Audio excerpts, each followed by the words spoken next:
السلام علیکم ورحمۃ اللہ وبرکاتہ۔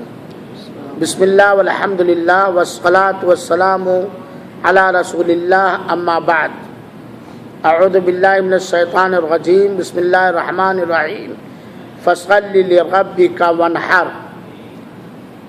پچھلی جمعرات کو کے ماہانہ پروگرام میں نے عرفہ اور عرفہ کے دن کیا کرنا چاہیے، عرفہ کے دن کی فضیلت کیا ہے اور عرفہ کے دن کیا زیادہ سے زیادہ پڑھنا چاہیے، یہ میں نے آپ لوگوں کو بتلایا تھا۔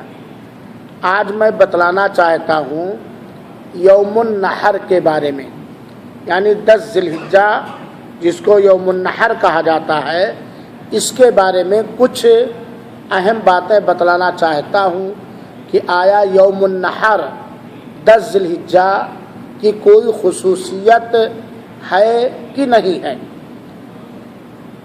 یوم مانے دن ہوتا ہے، النحر مانے قربانی کرنا۔ یوم النحر قربانی کا دن، قربانی کا دن۔ نحر یہ خاص اونٹ کے ساتھ، اونٹ کو کھڑا کر کے یہاں چھورا مارا جاتا ہے، جب خون گر جاتا ہے تب اس کو گرا کے ذبح کیا جاتا ہے۔ 10 ذی الحجہ کی خصوصیات چند ہیں۔ پہلی بات تو یہ ہے کہ یوم النحر یہ قربانی کا دن ہے، قربانی کا دن ہے، اور قربانی کی یہ پہلی تاریخ ہے۔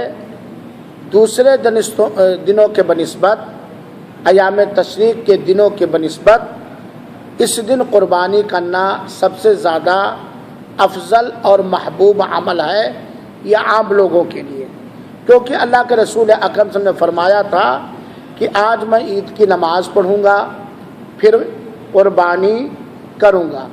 اور حجاج کرام یوم النحر کو قربانی کرنے کے ساتھ ساتھ اپنے بال بھی منڈاتے ہیں، خانہ کعبہ کا طواف زیارہ اور صفا مروہ کا سعی بھی کرتے ہیں، ساتھ ہی ساتھ جمرہ عقبہ جس کو لوگ غلطی سے بڑا شیطان کہتے ہیں، اس کو کنکری بھی مارتے ہیں۔ تو 10ویں ذی الحجہ کے چند اہم مسائل جس کو یوم النحر کہا جاتا ہے۔ دراصل جب اللہ کے رسول اکرم صلی اللہ علیہ وآلہ وسلم مدینہ منورہ کی طرف ہجرت کر کے آئے تو اللہ کے رسول اکرم صلی اللہ علیہ وسلم نے دیکھا کہ 2 دن ہیں جس میں لوگ کھیل کود کرتے ہیں، خوشیاں مناتے ہیں، عید مناتے ہیں۔ تو اللہ کے رسول اکرم صلی اللہ علیہ وسلم فرمایا ان اللہ قد ابدلکم یومین خیرا منہما یوم الفطر والاضحی، رواہ ابو داود وصححہ الالبانی فی السلسلہ الصحیحہ۔ جب اللہ کے رسول مکہ سے ہجرت کر کے مدینہ آئے تو آپ نے مدینہ میں دیکھا یہودیوں کو کہ 2 دن وہ خاص کیوں ہوئے ہیں، تہوار کے نام پر، عید کے نام پر، کھیل کود کے نام پر، عید کے طور پر وہ متعین کیے ہوئے ہیں۔ تو اللہ کے رسول اکرم صلی اللہ علیہ وسلم نے کہا کہ یہودیوں کے جو خاص 2 دن ہیں سال میں، اس سے بہتر اللہ تعالیٰ نے، ان کے ان 2 دنوں سے بہتر اللہ تعالیٰ نے تمہیں 2 دن عطا کیا ہے۔ ایک ہے یوم الفطر جو رمضان کے بعد 1 شوال کو ہوتی ہے، اور ایک ہے یوم الاضحیٰ جو حج کے بعد 10 ذی الحجہ کو ہوتی ہے۔ تو اس حدیث سے پتہ چلا کہ یوم الفطر اور یوم النحر، یوم الاضحیٰ قربانی کا دن، یہ بہتر دنوں میں سے ہے۔ چنانچہ ان دنوں کے اندر اللہ تعالیٰ ان دونوں دنوں میں، چاہے وہ عید الفطر ہو اور چاہے وہ عید الاضحیٰ یوم النحر ہو، اللہ تعالیٰ کا ذکر و اذکار کرنا چاہیے، اللہ تعالیٰ سے اپنے گناہوں کی مغفرت مانگنی چاہیے اور عفو درگزر مانگنا چاہیے، اور رب نے جو نعمت دی ہے اس نعمت کو رب کی راہ میں قربان کر کے، اپنے دلوں کو اہل و عیال پہ کشادہ کر کے، خرچ کر کے رب کا شکریہ ادا کرنا چاہیے۔ دیکھیے دنیا کے اندر مومنوں کے لیے 3 دن عید کے دن ہیں، 3 دن عید کے دن ہیں۔ ایک وہ عید ہے جو ہر ہفتہ بار بار آتی ہے، وہ کون سا دن ہے؟ جمعہ کا دن، اس دن کوئی خاص کھیل کود نہیں، کوئی خاص عبادت نہیں سوائے جمعہ کی نماز کے۔ تو جمعہ کی دن کو بھی شریعت کے اندر عید کا دن کہا گیا ہے۔ اور دو عید ایسے ہیں جو سال میں دو بار آتے ہیں، دو عید ایسے ہیں جو سال میں دو بار آتے ہیں۔ ایک عید جس کو عید الفطر کہا جاتا ہے اور یہ سال میں ایک بار ہوتا ہے، اور عظیم ترین مہینے کے بعد ہوتا ہے۔ وہ کون سا مہینہ ہے؟ رمضان مبارک کا مہینہ ہے۔ اور ایک عید الاضحیٰ ہے، یعنی رمضان کا روزہ مکمل کرنے کے بعد ایک شوال کو جو عید منائی جاتی ہے وہ عید الفطر ہے۔ اور رمضان کا روزہ ایک عظیم عبادت کے بعد یہ عید آتی ہے۔ اسلام میں جو بھی عیدیں ہیں عظیم، جو بڑی عیدیں جو ہیں وہ ایک عظیم ترین عبادت کے بعد، عید الفطر یہ ایک عظیم عبادت کے بعد، اور وہ عبادت کون سی ہے؟ رمضان المبارک کا روزہ جو اسلام کا چوتھا رکن ہے۔ جب مسلمان رمضان مبارک کے روزے مکمل کر لیتے ہیں جو ان کے اوپر فرض اور واجب ہے، تو اللہ تعالیٰ نے شریعت مطہرہ کے اندر رمضان مبارک کے روزے کو مکمل کرنے کے بعد ان کے لیے ایک عید کا دن رکھا ہے جس میں مسلمان باہم اکٹھا ہوں اور اللہ کا ذکر کریں، اللہ کی تکبیر کریں، بیان کریں، اللہ کی تحمید اور تحلیل کریں، اور رب کی دی ہوئی نعمتوں کا شکریہ ادا کریں، عید کی نماز پڑھیں اور صدقہ اور خیرات کریں۔ دوسری بڑی عید جو دوسری عید سال میں آتی ہے وہ عید النحر، جس کو یوم النحر کہا جاتا ہے، قربانی کا دن، اور وہ 10ویں ذی الحجہ کو ہوتا ہے۔ کس ذی الحجہ کو ہوتا ہے؟ 10ویں ذی الحجہ کو، جس کو ہم لوگ عید قربا بھی کہتے ہیں، قربانی کا عید۔ اور یہ دونوں عیدوں میں، عید الفطر میں اور عید الاضحیٰ میں سب سے افضل عید ہے۔ عید قربا یہ سب سے بڑی عید ہے۔ کیوں سب سے بڑی عید ہے؟ اس لیے کہ یہ عید قربا آتی ہے حج کو مکمل کرنے کے بعد، کیونکہ اس دن سے پہلے 10 ذی الحجہ سے پہلے مسلمان جو حج پہ آتے ہیں وہ عرفہ کے میدان میں جاتے ہیں، پھر رات میں مزدلفہ آتے ہیں، اور عرفہ ہی اصل حج ہے۔ تو حج مکمل کرنے کے بعد چونکہ یہ عید آتی ہے، اسی لیے اس کی زیادہ عظمت اور فضیلت آئی ہے حدیثوں کے اندر، کیونکہ اس سے پہلے آدمی عرفہ جاتا ہے، مزدلفہ میں رات گزارتا ہے، اور عرفہ کے اندر حاجیوں کا جانا یہ حج کا سب سے بڑا اور سب سے عظیم رکن ہے، کیونکہ اللہ کے رسول اکرم نے فرمایا، جیسا کہ سنن ترمذی کی روایت ہے، الحج عرفہ، عرفہ میں جانا ہی اصل کیا ہے؟ حج ہے۔ اور عرفہ کے بارے میں آپ لوگوں کو میں بتا چکا ہوں۔ مختصر طور پر آپ لوگ عرفہ کے دن کے بارے میں جو 9 ذی الحجہ جانتے ہیں، یہی وہ دن ہے جس دن اللہ تعالی بندوں کی گردنوں کو جہنم سے زیادہ آزاد کرتا، یعنی ان کی توبہ کو سن کر، ان کے استغفار کو سن کر، ان کی دعاؤں کو قبول کر کے، ان کی عبادتوں کو قبول کر کے اللہ تعالیٰ ان کو جہنم سے آزاد کر دے۔ یہ نہیں کہ کوئی جہنم جس کے بارے میں فیصلہ ہو چکا ہو اور جہنم کا کھڑکیاں اس کے قبر میں کھول دی گئی ہوں، اب اس کو آزاد کر دے، یہ مطلب نہیں۔ مطلب یہ ہے کہ اس دن لوگوں کی توبہ کو قبول کر کے، لوگوں کی استغفار کو قبول کر کے، لوگوں کی دعاؤں کو قبول کر کے، لوگوں کی عبادتوں کو قبول کر کے اللہ تعالیٰ اس دن لوگوں کی گردنوں کو جہنم سے زیادہ آزاد کرتا ہے۔ اور یہی وہ دن ہے جس دن اللہ تعالی بڑے غرور و گھمنڈ کے ساتھ کہتا ہے، یہ میرے بندے کیا چاہتے ہیں، میں نے ان کے لیے بخش دیا۔ یہ ساری باتیں آ چکی ہیں۔ اور یہی وہ دن ہے جس دن روزہ رکھنے سے 2 سال کے گناہ معاف ہوتے ہیں۔ اور اس دن کے بعد 9 ذی الحجہ کے بعد 10 ذی الحجہ کو مسلمان مومن اللہ کے بندے اللہ کی قربت حاصل کرنے کے لیے قربانیاں کرتے ہیں۔ تو یہ یوم النحر کی بات ہوئی۔ یوم النحر کی خصوصیات میں سے جو علماء کرام نے ذکر کیا ہے، بقرعید کے دن کی خصوصیات میں سے وہ خصوصیات، وہ خاص چیزیں جو علماء کرام نے ذکر کیا ہے وہ اس طرح سے ہے۔ بقرعید کا دن خیر و ایام الدنیا عند اللہ، اللہ تعالیٰ کے نزدیک دنیا کے سب سے بہتر دنوں میں سے ایک دن ہے۔ سب سے بہتر دن بقرعید کا دن ہے، جس کو یوم النحر کہا جاتا ہے۔ علامہ ابن القیم رحمۃ اللہ علیہ نے زاد المعاد کے اندر لکھا ہے خیر الایام عند اللہ یوم النحر، اللہ تعالیٰ کے نزدیک سارے دنوں میں سب سے بہتر دن یہ قربانی کا دن ہے، اور یہی وہ دن ہے جس کو اللہ کے رسول اکرم صلی اللہ علیہ وسلم نے یوم الحج الاکبر، حج اکبر کا دن کہا ہے۔ تو ایک تو یہ کہ دنیا کے سب سے بہتر دن ہے 10 ذی الحجہ، دوسری یہ ہے کہ اس دن کو اللہ تعالیٰ نے اللہ کے رسول نے یوم الحج الاکبر کہا ہے۔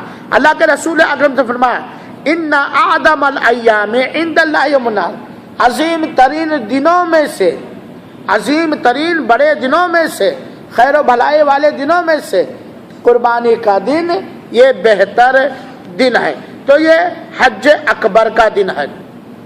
جیسا کہ عبداللہ ابن عمر رضی اللہ عنہ بیان کرتے ہیں کہ اللہ کے رسول اکرم صلی اللہ علیہ وآلہ وسلم عرفہ کے دن اس حج میں جس کو حجۃ الوداع کہا جاتا ہے نا، اور اللہ کے رسول نے ایک ہی حج کیا ہے۔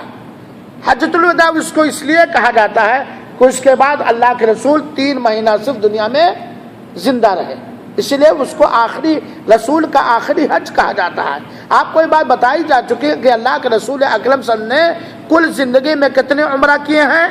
4 اور 1 حج۔ پھر بھی اللہ کے رسول نے بار بار عمرہ کرنے اور بار بار حج کرنے کی فضیلت کو بیان کیا ہے کہ گناہوں کے لیے کفارہ ہے۔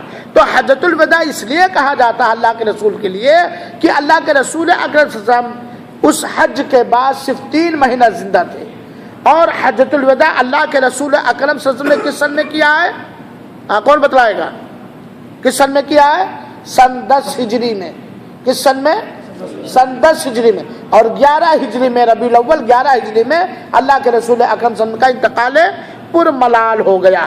تو عبداللہ بن عمر کہتے ہیں کہ اللہ کے رسول اکرم صلی اللہ علیہ وسلم یوم النحر کو یعنی حج اکبر کے دن 10ویں ذی الحجہ کو جمرات کے بیچ میں ٹھہرے اور کہا ہذا یوم الحج الاکبر، یہ آج کا دن 10 ذی الحجہ کو اللہ کے رسول جمرات کے بیچ میں پڑاؤ ڈالا، جب مزدلفہ سے لوٹ کر کے آئے، عرفہ کا دن عرفہ میں بتانے کے بعد جمرات کے بیچ میں آپ نے پڑاؤ ڈالا اور آپ نے کہا ہذا یوم الحج الاکبر، یہ حج اکبر کا دن ہے۔ یہ صحیح بخاری کی روایت ہے۔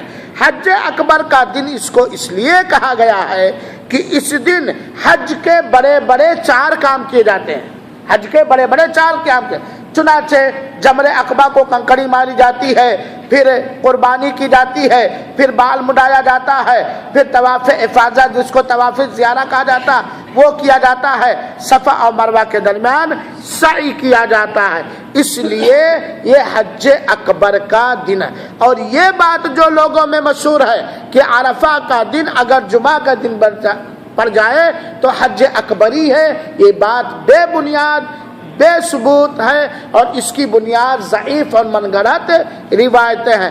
حج اکبر کا دن یوم النحر ہے جس کو 10 ذی الحجہ کہا جاتا ہے۔ تیسری خصوصیت یوم النحر کی یہ ہے کہ یہ مسلمانوں کے عید کا دن ہے، یہ مسلمانوں کے عید کا دن ہے، کیونکہ اللہ کے رسول اکرم صلی اللہ علیہ وسلم نے فرمایا یوم عرفہ و یوم النحر و ایام التشریق عیدنا اہل الاسلام وہی ایام اکل و شرب۔ یہ سنن ترمذی کی روایت ہے، اور علامہ البانی نے صحیح الترمذی کے اندر اس روایت کو صحیح قرار دیا۔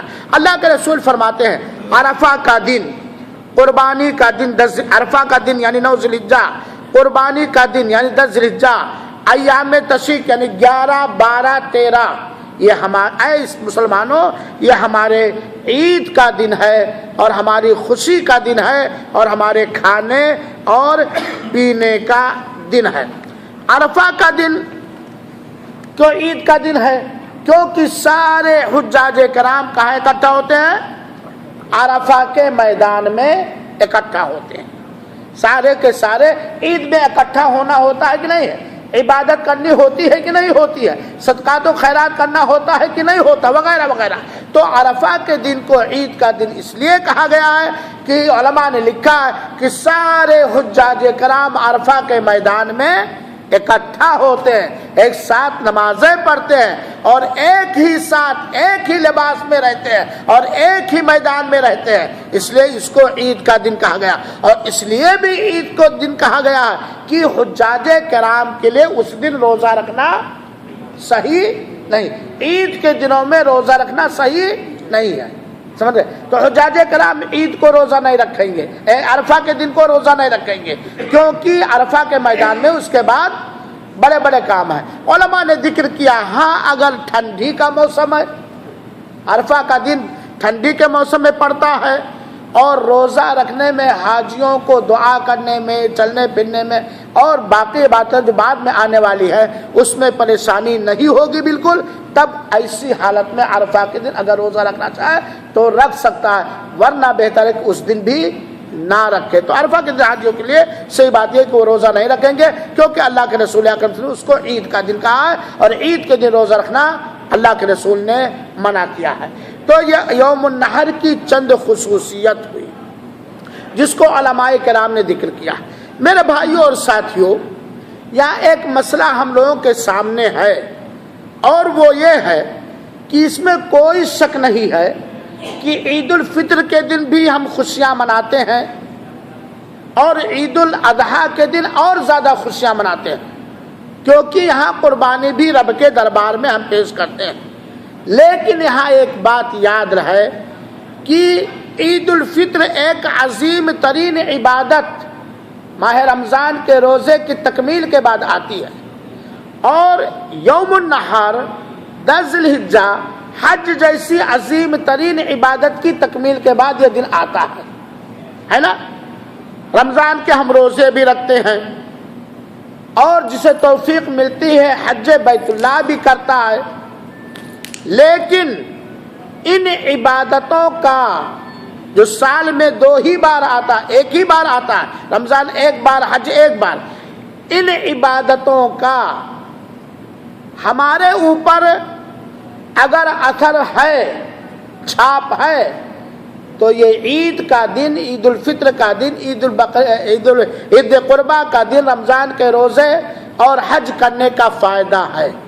لیکن اگر یہ وقتی طور پر ہم نے ایک مسلمان اپنے آپ کو مان کے کر لیا کسی بھی طریقے سے، اسے نبھا لیا کسی بھی طریقے سے، اسے گزار دیا کسی بھی طریقے سے، لیکن اگر اس کا اثر ہمارے اوپر نہیں ہے تو یقیناً یہ سمجھیے کہ جس مقصد کے لیے اللہ تعالی نے ان عظیم ترین عبادتوں کو فرض اور واجب قرار دیا ہے اس کا مقصد ادا نہیں ہوتا ہے۔ ایک دن کسی کلاس میں نے آپ لوگوں کو اشارہ دیا تھا کہ عبادتوں کے فرض کرنے کا مقصد، اللہ تعالیٰ نے جن عبادتوں کو بھی فرض کیا ہے، اس بات کو میں ریپیٹ اس لیے کر رہا ہوں کہ بہت سارے لوگ اس درس میں نہیں تھے، جن عبادتوں کو ذرا غور کیجیے گا میرے ثنائیہ کے مسلمان بھائیوں اور ساتھیوں، اللہ ہم سب پر رحم کرے اور اللہ ہم سب کو نیکیوں کی توفیق دے اور گناہوں سے بچنے کی ہمت اور شجاعت اور بہادری دے اور توفیق دے، آمین۔ میرے بھائیوں اور ساتھیوں، یہ عبادتیں جو فرض ہمارے اوپر کی گئی ہیں، چاہے وہ توحید ہو، چاہے وہ نماز ہو، چاہے وہ روزہ ہو، چاہے وہ زکوٰۃ ہو، چاہے وہ حج ہو، چاہے وہ عمرہ ہو، چاہے وہ صدقات و خیرات ہو، چاہے وہ فطرہ ہو، کوئی بھی عبادت جو ہمارے اوپر اللہ تعالیٰ نے فرض اور واجب قرار دیا ہے، بلکہ اسلام کی بہت ساری عبادتوں کو اسلام کی بنیاد اور اسلام کا رکن قرار دیا ہے، ان عبادتوں کا اصل مقصد، اصل ٹارگٹ ہے کہ ان عبادتوں کا ادا کرنے والا بندہ اپنی ذات کو ترقی دے لے جائے، اپنے کو امپروو کر لے جائے، اپنے کو آگے بڑھا لے جائے، اپنے نفس کی اسلامی تربیت کر لے جائے اور اپنے نفس کی اسلامی تربیت کر کے اللہ کی قربت حاصل کرے، اپنی اسلامی تربیت کر کے اپنے آپ کو اسلامی سانچے میں ڈھال کر کے اللہ تعالیٰ کی قربت حاصل کرے اور اللہ تعالیٰ کا نزدیکی بنے، اللہ کا مقرب بندہ اور ولی بندہ بنے. یہ عبادتوں کا مقصد ہے. یہ عبادتوں کا یہ مقصد نہیں کہ خالی کر لیا بس. یہ کسی کفیل کا کام نہیں ہے، یہ کسی مالک کا کام نہیں ہے کہ ہم نے نیٹ بولٹ کس دیا، کسٹمر لے جائے آگے ٹوٹ جائے، ہمارے ورک شاپ سے نکل جائے، ہمیں پیسہ مل جائے. یہ مقصد نہیں ہے. یہ مقصد نہیں کہ ہم گئے دھان کے کھیت میں اور روپائی کر دیے، چاہے وہ لائن سیدھی ہو یا غیر سیدھی لگے یا تو تھوڑی سی بارش ہو پودا سب باہر. یہ اس طرح کی نوکری اور یہ ڈیوٹی نہیں. ان عبادتوں کے فرض کرنے کا مقصد ہے میرے بھائیو، اللہ آپ سب کو توفیق اور عنایت بخشے کہ ان اپنے نفس کی تربیت کر کے اسلامی سانچے میں اپنے آپ کو ڈھال کر کے اللہ کی قربت حاصل کریں.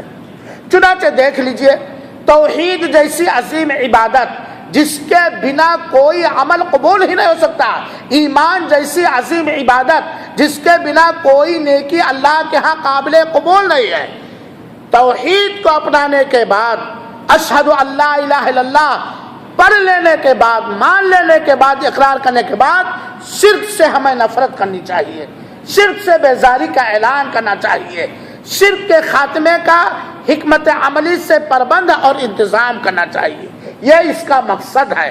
اشہد ان محمد رسول اللہ پڑھ لینے کے بعد کہ میں گواہی دیتا ہوں کہ جناب محمد مصطفیٰ صلی اللہ علیہ وسلم اللہ کے رسول ہے، اس کلمے کا زبان سے اقرار کر لینے کے بعد، پڑھ لینے کے بعد، دل سے تصدیق کرنے کے بعد، ہر طرح کی بدعات کو ہمیں ناپسند کرنا چاہیے، بدعات کو بھی ناپسند کرنا چاہیے، بدعتیوں کو بھی ناپسند کرنا چاہیے. اور اگر جان بوجھ کر یا انجانے میں ہمارے اندر، ہمارے گھر میں، ہمارے عقیدے میں، ہمارے عمل میں، ہمارے کسی رسم و رواج میں اگر بدعت پائی جاتی ہے تو اسے چھوڑ کر کے اللہ کی قربت حاصل کرنا چاہیے.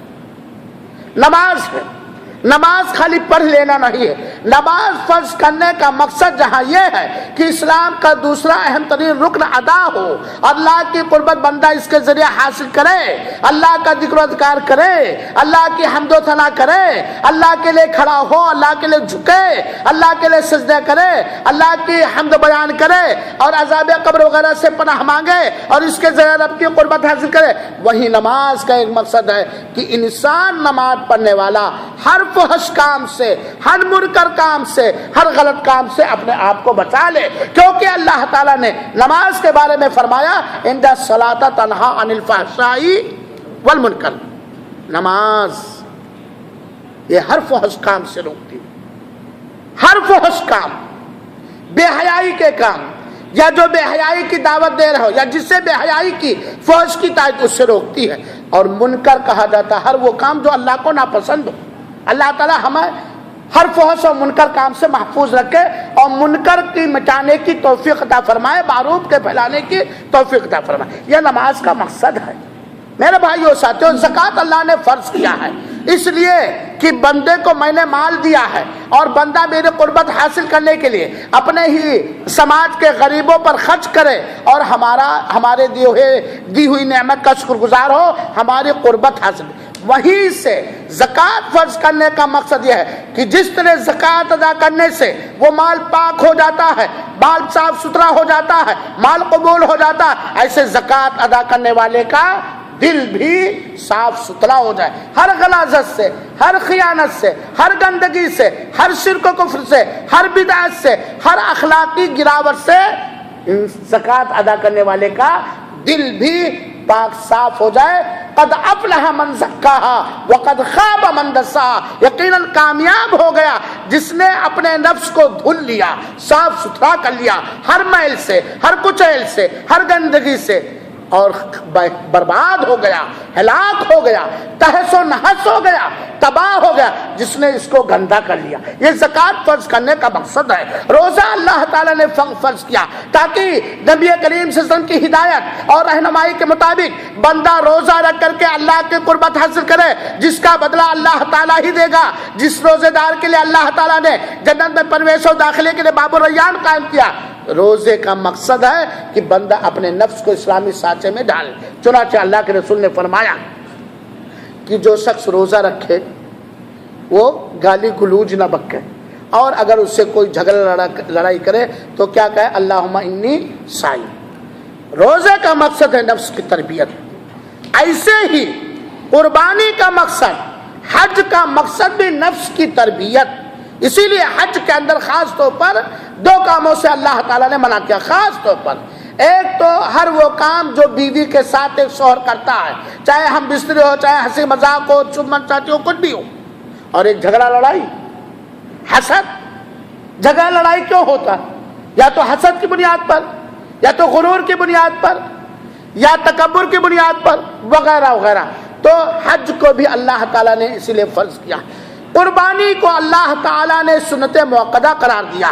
قربانی کا مقصد یہ ہے میرے بھائیو، قربانی کا مقصد 8,000 10,000 جانور کو ذبح کر کے قربانی کا گوشت کھانا نہیں ہے، بلکہ قربانی کا مقصد یہ ہے کہ اے انسان، اے مسلمان، یقیناً تو نے بڑی محنت کے ساتھ مال کمایا ہے، اور تیرا مال خرچ کرنا تیرے لیے ایک امتحان اور آزمائش ہے، کیونکہ انسان سب کچھ چھوڑ دیتا، مال نہیں چھوڑتا، دولت جلدی نہیں چھوڑتا ہے، دولت کو جلدی ناپسند نہیں کرتا۔ یہ اپنی پسندیدہ کمائی جو بڑی جفاکشی کے بعد، بڑی محنت کے بعد تو نے کمایا ہے، جب تو نے اس کو ہمارے حکم کے بموجب میری راہ میں قربان کر دیا، تو ہر منکر کام کو قربان کر دے، ذبح کر کے اس کو پھینک دے، ہر ناجائز کام کو چھوڑ دے، ہر حرام کام کو تو چھوڑ دے، اور ہر طرح کی قربانی دے کر رب سے قریب کرنے والے اعمال کو اپنا لے۔ تو میرے بھائیوں ساتھیوں، ہمیں یہ سوچنا چاہیے کہ اللہ تعالیٰ نے ان عبادتوں کو کس مقصد کے لیے فرض کیا؟ فرض کیا ہے کہ اپنی تربیت کر کے، اپنے آپ کو امپروو کر کے، آگے بڑھا کر کے رب سے قریب ہوں، اور ہر غلاظت و گندگی سے اپنے آپ کو محفوظ رکھیں۔ یہ ہوئی چند باتیں یوم النحر قربانی کے دن کے تعلق سے۔ اللہ رب العالمین سے دعا ہے کہ اللہ تعالیٰ ہم تمام مسلمانوں کو حسن عمل کرنے کی توفیق عطا فرمائے۔ رب اعنا علی ذکرک و شکرک و حسن عبادتک، اے اللہ تو ہم سب کی مدد پر، ہم سب کی مدد فرما، تیرا ذکر کرنے پر، تیرا شکر ادا کرنے پر، تیری اچھی عبادت کرنے پر ہم سب کی مدد فرما۔ اللہ تعالیٰ سب جو بھی حجاج کرام اس سال حج پہ آ رہے ہیں، اللہ تعالیٰ ان کی جان، مال، ایمان، عمل، عزت و آبرو کی حفاظت فرما، اور حاجیوں کے خدام کی حفاظت فرما۔ العالمین تو اس ملک کو جو بلد التوحید ہے، اس کو سرپسندوں کے شر سے محفوظ رکھ، اور اس کے حکام اور سربراہوں کو وہ فیصلہ لینے کی توفیق عطا فرما جس میں اسلام اور مسلمانوں کے لیے خیر اور بھلائی ہو۔